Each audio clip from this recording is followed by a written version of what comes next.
every piece of threat intelligence, everything out there is saying that the threat landscape's evolving.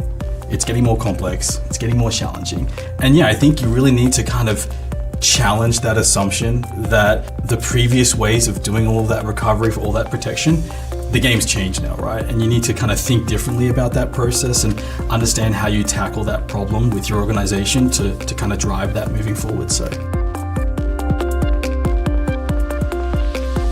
Welcome to another episode of Discovering Disruptions in Tech. I'm here with my guest, Gareth Russell from Commvault. Nice to see you again. Howard, thank you for having me. I appreciate your time. Well, I appreciate yours. It's nice to see you on this side of the pond. You know, it's been like at least 15 hours to get here. And so I'm thrilled to be on your podcast today. So thank you. That's great. That's great. I really like that jacket. Is it like what is that? What is it? Like that's not just wool, is it? It's like a little moleskin type of... Looks fantastic. Yeah. Looks fantastic. So we worked about a year ago in London at an event, stood up on stage and BS'd our way for about an hour on some fun, interesting topics.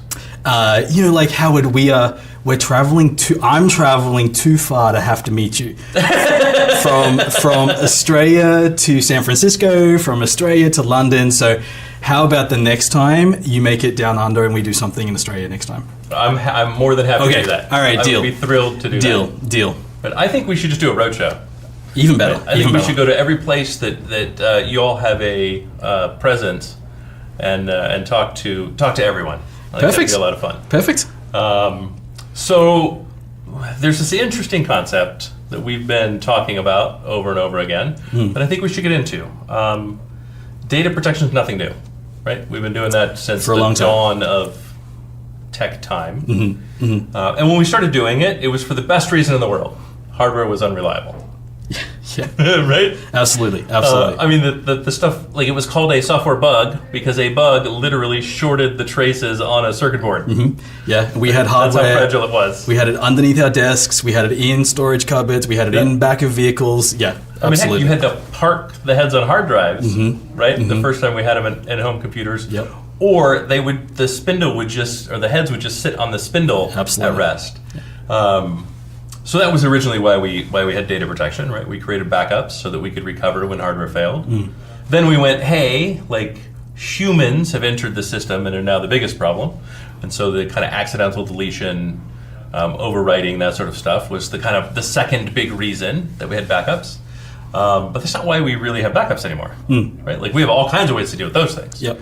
Right? We have versioning file systems. Hardware is exceptionally reliable. Yeah. Also, the cost of economics has dropped to the point where we have plenty of resiliency in replications and snapshotting and all that sort of stuff to really help with that. Humans, again, kind of same thing, right? We have tools, we have versioning, we have snapshots, we have those things. So really, like we're backing up because of bad actors, right? But that brings us to another problem. Yep. Right? If we back up all of the data and protect it perfectly from all of the bad actors, which isn't necessarily possible, but bad actors get smarter every day. We're still only protecting, 1/5 of the problem? Exactly. And I think you follow this kind of interesting evolution around this operational recovery type of thing into this disaster recovery, and now you're in this world of like cyber recovery, as you say, trying to work through and understand what's happening with these attackers. What does that look like? How do you respond to these incidents? And yeah, I think you really need to kind of challenge that assumption that the previous ways of doing all of that recovery for all that protection, the game's changed now, right? And you need to kind of think differently about that process and understand how you tackle that problem with your organization to kind of drive that moving forward. So, well, it's very distinctly not disaster recovery either, right? Yeah. Disaster recovery is about recovering from a natural or semi-natural disaster. Yeah. Fire, flood, earthquake, tornado, hurricane, right? Massive power outage, whatever. Because a big piece of our business continuity disaster recovery planning is what do you do with the people? Yep. In a cyber incident, the people haven't changed. They haven't moved. Yeah. They haven't lost their desk. They haven't lost the facility. Right. The data center hasn't suddenly gone up in smoke. It's just gone up in virtual smoke. Yeah. So we just had a cyclone come through Australia not too long ago, right where I live, and the cyclone wasn't using a keyboard. I can tell you that much, right? And so, you know... No, but it's Australia, so it was flinging snakes and spiders and alligators and... Say boomerang, and then you've got it all. Yes. But yeah, so like, these natural disasters, they don't use keyboards, right? They're not attacking you in the sense of what that looks like from a bad actor. And a lot of the time, what we were doing in a disaster recovery scenario was understanding how fast we could move through our replication, how fast we could move through our synchronization. It was about failover. Right. Not necessarily about the recovery elements that you need to bring into that piece as well. So, there's definitely a whole bunch of those really tangible differences. So breaking that assumption, challenging that assumption, cyber recovery, definitely not the same as operational or disaster recovery from that side of things. So what is the big challenge that you're seeing customers face in their cyber recovery? I think the challenge that we're seeing right now is, where do you start? And what does that look like for an organization to be able to say, I want to have this continuous business idea where I'm always ready and I can be online when or if or how a disaster may happen, or how a cyber attack may also happen from that sort of things. And so we're coming to this point in this conversation where, well, what does it look like for your minimum viability of your business to be able to run, to operate, to sustain, to be able to keep all of the elements of what makes your core business operating during the event of an attack? And so how do you put some definition around that? How do you put some structure around that? And how do you wrap your arms around that type of concept so that in the event something does happen, and how every indicator, every piece of threat intelligence, everything out there is saying that the threat landscape's evolving. It's getting more complex. It's getting more challenging. It's kind of getting to this point. I don't know what you're talking about. It's exactly the same as it was 5 years ago.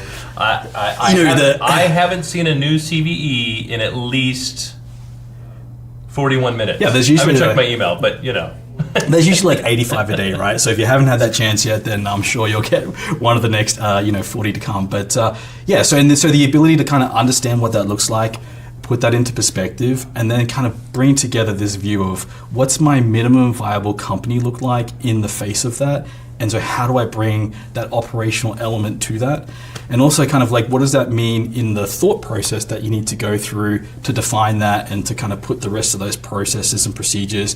We talked a little bit like the people, the process, the technology, all those elements together to really kind of put that into this equation. Right, the operating model. The operating model, as it said, right? Yeah. It's interesting, the last company that I was a CISO for, before I became an analyst, my board is a manufacturing company. It was not what you would call technology mature. Okay. And yet my board totally agreed. It was not if, it was not when, it was how bad will it be when it happens. It is a foregone conclusion in their mind that a cyber incident will happen. Yeah, I think you're how bad will it be? Yeah, I think you're at the point now. It's probably already happened, and you just don't know about it yet. So if you take that mindset into the process, and you kind of you think about your definition of a minimum viable company, you think about how you're going to influence the way that you put processes and procedures in place with that view of, I'm probably already compromised. If I'm assumed that I'm compromised, how do I take that further into the way that I operate my business? Well, I'm not sure I agree with you on that particular concept. I've always struggled with that one because it's a little fatalistic, right? But if you think about it in a different way, which is there is no perfect protection. There's no absolute security. Right. No absolute security. The only absolute security is power it off, bury it in a vault, disconnected from everything. In which case you have perfect security and a complete lack of usability. Yeah, you have no operations. There's no more operations. Yeah, no more operations. Yep. There's no more business. So all of a sudden you have no more business. So that's not reasonable, right? Mm-hmm. So if that's the only potential perfect security, then it is impossible to have both perfect security and an operating business. Right? So then what we agree on that point. Right. So then what we need to think about is, since there's no perfect security, right, then I have to compensate with recovery. So if recovery can't just be the data, because my applications, my user accounts, my cloud states are all now in flux and partially corrupted, right? What does that look like? Yep. And then we'll get into minimum viable company. So what does it look like under this kind of like reasonable cyber recovery matrix? What are the things I need to consider? So I think there's a couple of things. You need to kind of consider, where all of your underlying assumptions and dependencies are. And what does that look like from both a process perspective and an infrastructure perspective and a technology perspective? And so what I mean from that perspective is, how are you going to authenticate your users? how are you going to bring time into the equation? What's your strategy going to be for NTP? How are you going to be able to understand DNS and your ability for the communication of things across DNS. it? I don't know what you're talking about. DNS is never the problem. But you know what I mean? Like what does it look like? All of those really core dependent, things that you just think about being there like clockwork in the background, they are also vulnerable, right? They are also available for attackers to kind of, attack and compromise and the rest of it.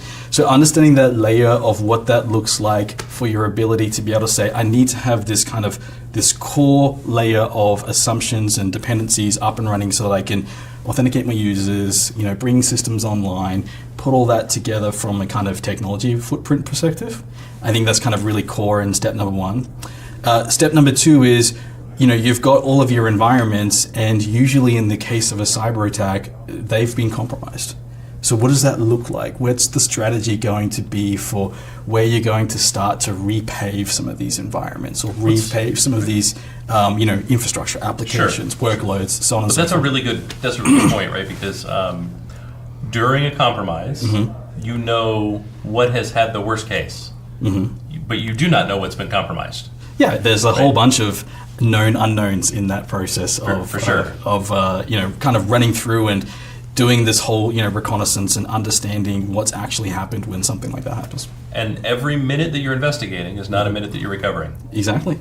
Right. And you need to find, on your sliding scale of what that looks like with all of your other... I've gone through it. Yeah, with all of your other risk appetite and everything else, when do you start that process? Because you have the assurance and you have, the ability to be able to say, look, it's contained. May not be eradicated, may not be anything else, but at least it's contained. We know what it is, and we can take that to the next step of the process. We've tracked the path well enough to not know all of the dimensions, but to know the dimensions that are critical for understanding our, we'll say, initial risk reinfection profile. Yeah, reinfection profile, and I think the piece that goes with that as well is those paths change. And no paths that I've seen are never the kind of two same ways, right? So each of those attacks are going to be different. And so understanding how you can kind of get to that point is a really important part through your incident response process, through the rest of those kind of plans and procedures that you have in place, because it's different every time. Sure. And so you need to make sure... If I've got good backups, and I've got good run books, and I've got Terraform scripts created for everything, aren't I good? I mean, what happens if it's your Terraform that has, is the point of compromise or has the vulnerabilities that have been exploited? So, you need to be able to understand all of that componentry together may change the way that this pathway goes. And those two types of attacks are never the same. Okay, so what's the solution? I mean, so kind of coming back to, laying that foundation, understanding that infrastructure, then what is going to mean to be able to kind of repave what that looks like across those environments? And then how do you get the next part of, you've got that assurance, you're going to be able to bring back the clean data. And most importantly, you're not going to be able to reinfect everything that you've just gone through as part of your incident response, and you're not going to bring a beacon back, and you're not going to bring a piece of malware back, and you're not going to bring the attacker back. So understanding how do you get that level of assurance and that level of cleanliness of the data so that you can kind of take that next step through that process of recovery to start bringing those operations back up together. Sounds complicated. Complicated, but the ability to understand that process and kind of tying it back to where those different layers are, that data is so important to be able to make sure that you're bringing back something that's clean. You want to be able to spend the time to understand, what does that actually look like? Have I got the right process around it? Am I going to be able to really put some assurance around this data? Right. So when we start, we don't start with everything. Definitely not. We start with what is the one thing, let's say, that's most core to allowing the business to operate in its most basic functional form. Yep. And so coming back to this idea around your minimum viable company, how do you distill down all of your applications, all of your systems, all of your workloads, all of your business processes into what that core set's going to be to keep you online?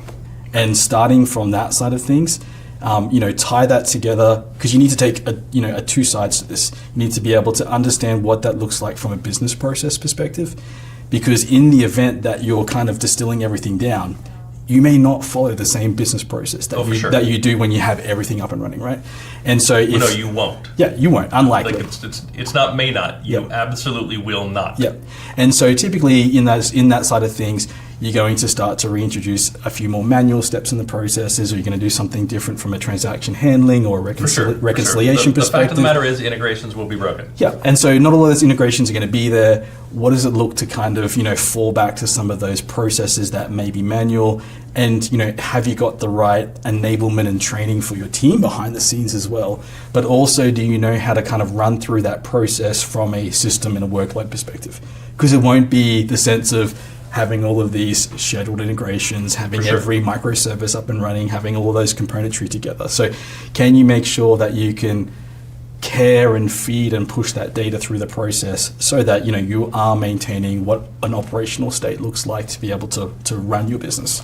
But it also probably means it's a good time to re-architect for that level of resiliency. Maybe not in the middle of... No, not in the middle of a cyber attack. Not in the middle of everything's happening. No. That's exactly the point, though, right? None of this works in the middle of while everything is happening. Oh, yeah, for sure. You have to do this long before. Oh, yeah, definitely. That also means you have to architect your minimum viable company so that those things can, in fact, not only stand on their own, but be reconstituted at some point. Correct. So that when those integrations come online, they can't be overly time sensitive. There have to be pending transactions that can then be picked up. Yeah.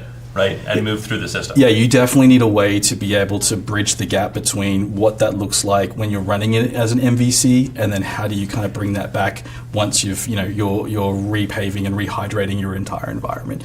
And that may mean some changes, right? Like, no two plans are ever the same, and once you've gone through this kind of iteration process, maybe there is a repair on this part of the business process, or maybe there is an enhancement or an uplift.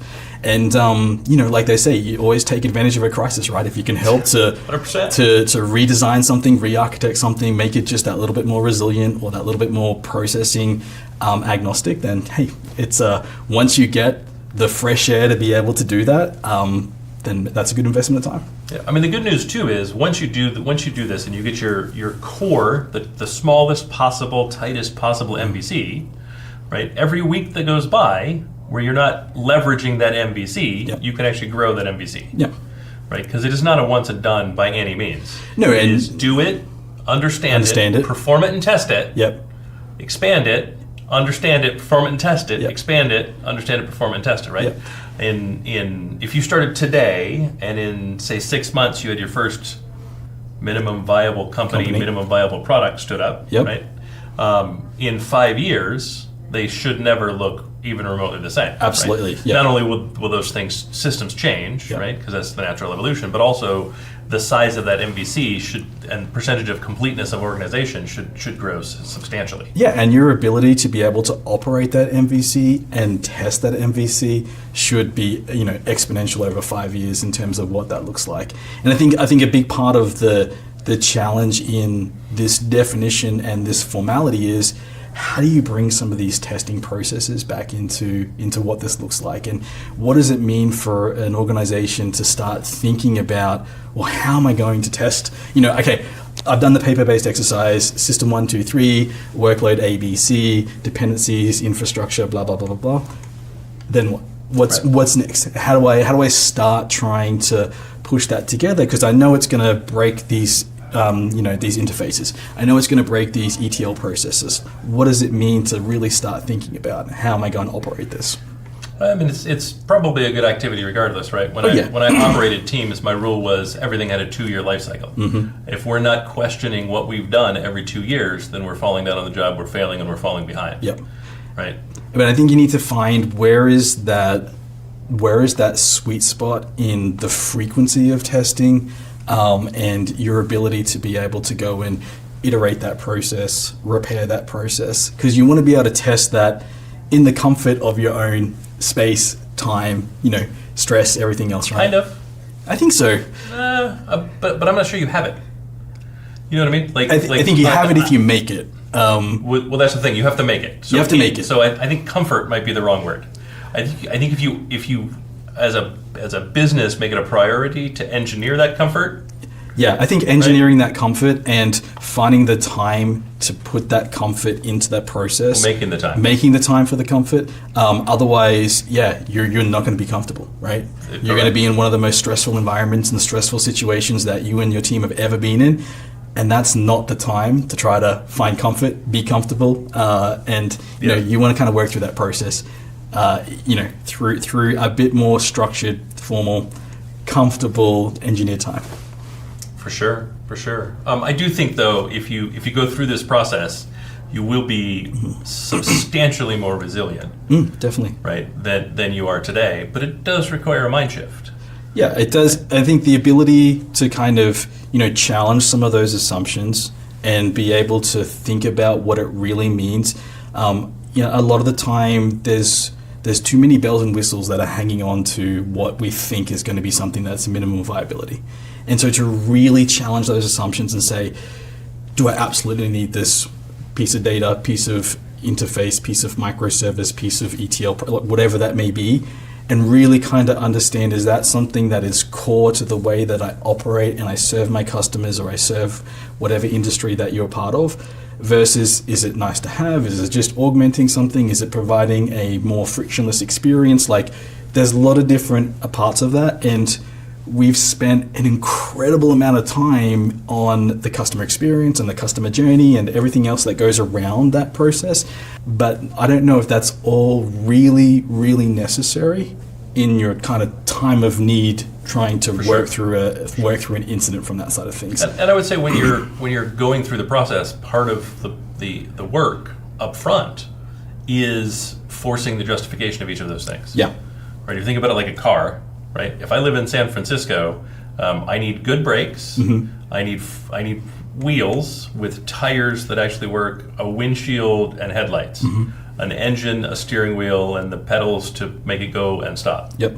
And those are really the things that are minimum viable for a car in San Francisco. But if I live in Vegas, I also need air conditioning. I would have to say, to add to that, if you live in San Francisco, you need to figure out this autonomous driving thing, because that's absolutely amazing in terms of what I've seen so far this week in these vehicles. Just no driver, just taking passengers down the street. Sure. We haven't advanced that far in Australia just yet, so it's still blowing my mind. Not even a year ago, I was at Embarcadero for a conference. Okay. And 3 Waymos were trying to manage the parking lot. Okay. Together, all 3 of them were pointed at each other. They could not figure out how to negotiate which one went first. Right. And they sat there for 30 minutes. Right, okay. For 30 minutes, they just sat there. So, not perfect. Also, I don't think it's required for a minimum viable car. Definitely not required for a minimum viable car, but incredibly innovative to see. To see going around San Francisco. I've enjoyed that over the last couple of years. And this is a relatively complex city for that, right? It's not like it's the Manhattan where everything is on a tight grid and it is far flatter than San Francisco. Navigating in San Francisco is hard work, for sure. It very much is. For sure. It very much is. But yeah, definitely not part of your minimum viable car. But great to see you out here. So yeah. For sure. I've taken you on a tangent there, Howard. I apologize. No, that's right. I'm a big car nerd, so that's a fine tangent. So as kind of a closing thought here, we've given people a lot of stuff to think about, and minimum viability as a cyber resiliency program, it's a big program. Yep. Right? But every program, every good journey starts with a single step. So what is the single step that someone could take today? I think the single step is really understanding, and this is not a technology problem to take this first step, is to really understand what is those key core components from your data, from your processes, from your people, from all of those things together that's going to help me keep my business operational. Now, not keep my business where you want it to be, but just keep it online as part of that process. Can I produce products? Yes. Can I collect money? Can I bill? And can I ship? Yeah. And can I interact with the key customers, stakeholders, systems, whatever else it needs to be to fulfill all of those different objects, right? And I think that exercise, it sounds easy for us to kind of sit here and say, hey, here are the I'm already going through the list from the last 5 companies. And there is a lot of complexity and there's a lot of nuance, and I think there's a lot of bias in that process as well, right? So I think coming into that and really putting that definition around that structure, working through those elements, understanding how they all piece together, and then taking a big step back and letting that kind of sit there, and then and then kind of working through, okay, if I were to map out, in the same way you would do a customer journey, like what does this minimum viable company journey look like? Have I got all those touch points? Do I need those touch points? And, I think there's a little bit of like that iterative process, and I wouldn't expect that first time drafting that up, designing that as this blueprint, you're going to get it right. But at least you're going to have that base to build on and to kind of iterate that process from there and there. Yeah. To steal a one of my favorite car builders motto, simplify and add lightness. Mm-hmm. Right? You're going to get it wrong at first. Yep. Right? So when you take that step back and then you come back to the table to look at it again, simplify and add lightness. Yep. Right? The action of taking things away. Yep. Add lightness. I like it. Very good. Well, this has been fantastic. Thank you so much for joining. I appreciate the time. Thank you, Howard. And it's great to see you again. Yeah. This has been another episode of Discover Disruptions in Tech. Like, subscribe, follow, share, comment, and we'll see you on our next episode.